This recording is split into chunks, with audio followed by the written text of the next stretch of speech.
My name is Haley, and my two words are misled and guided, and I'm going to tell you how Jesus has changed my life from misled to guided. When you're young, you're molded to be who you will one day become. You're told to do certain things, not to do certain things, and the list goes on. My story starts a lot like that. I grew to know how to fit into this world quite well. My high school years were filled with what every other high schooler does: go to school, attend sporting events, and fit in. I fit in. I did what others wanted and asked of me to make them happy. I hung out with people when and where they asked me to. I let friends tell me how to be a good friend, and boyfriends tell me how to be a girlfriend. And while I did all those things, I seemed to have fun. At the time, I enjoyed the things that I was doing.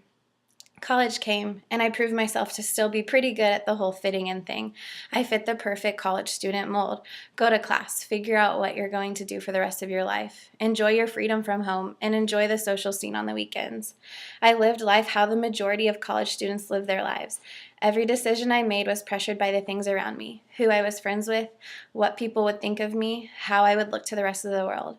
I cared about things of this world: wealth, relationships, popularity, success, body image. The list could go on and on. I was living life day to day for these things that I could experience here on this earth. I was misled by myself. I was misled by others around me, and I was misled by the world into thinking that the best of what I could receive was going to be offered by these worldly things. I got to a point where I felt so falsely molded that I wanted to figure out what my purpose really was. It couldn't have been for these things that I had been living for. Not knowing what my purpose was the scariest thing ever. It was the most empty feeling I had ever felt. Jesus changed it all, though. After hearing about Jesus and how he came to this earth, the earth that I had been misled by, and let it shape who I was, he lived a perfect life, one that I could never live no matter how hard I try. And he died for me so that I may have life and have it abundantly. I learned that Jesus didn't come and die to show that we ourselves must be formed by this world and die to it, but he died to show that he was more than this world had to offer, and he could defeat the death of it.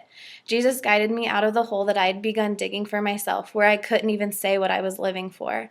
I had once been misled to be formed to the pleasures of this world, but I am now guided by the one who defeated that for me to know him and love him and experience life abundantly and eternally. And God didn't just leave me there. He pulled me out of that hole. And after that, he's guided me every day, every second since then, because he's the ultimate guide. I've never felt more on track or in the right place.